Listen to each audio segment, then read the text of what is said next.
Well, the doctor's in today, and we're welcoming Dr. Isaac Kriley with Ascension Saint John Medicine to talk about stomach cancer and what you need to know. Thanks for joining us today. Thanks for having me.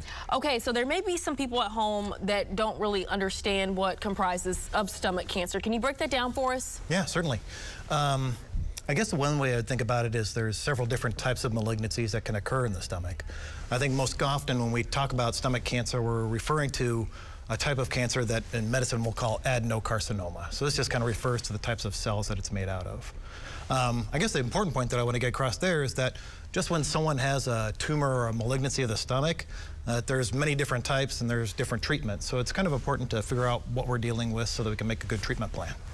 Perfect. What are, I guess, some of the most common stomach cancers? Sure. Probably the one we think of, and it's probably most common, would be like the adenocarcinoma, or what we just generally call as stomach cancer or gastric cancer. But other ones that I commonly see are something called a gastrointestinal stromal tumor, or we call it GIST for short, because it's kind of annoying to see all those words. But it's also a tumor that can occur in the stomach. And if you're wondering if you may have stomach cancer, what are some signs, some symptoms people can look out for? Sure. That they may need to go to the doctor? Yeah. Unfortunately, like, cancers are a bit sneaky. So sometimes in the most early phases of any type of cancer, there's not a lot of signs or symptoms, and most people don't really know that they're carrying these things around. Is there anything you can do? Yeah.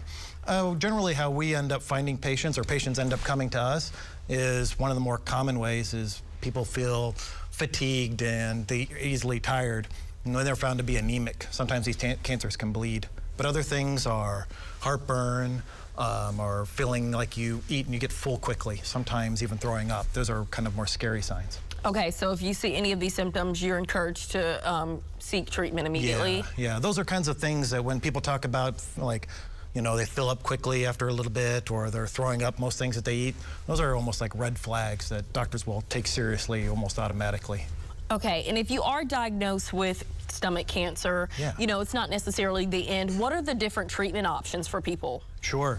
So first thing we do is we'd figure out the stage for the cancer. This is where all is the cancer in the body. This gives us an idea of what kind of treatment options are available to us. If it's something just located in the stomach, then treatment's always going to be a combination of things. So it's going to be usually a combination of medicine and surgery. So the type of surgery kind of depends on the tumor itself and where it's located. Okay, so early detection is key for all of this. You want to kind of talk about that again?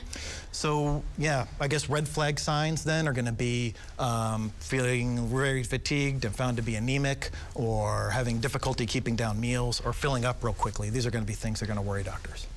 Okay, thank you so much, Dr. Kriley, for joining us. We really appreciate it.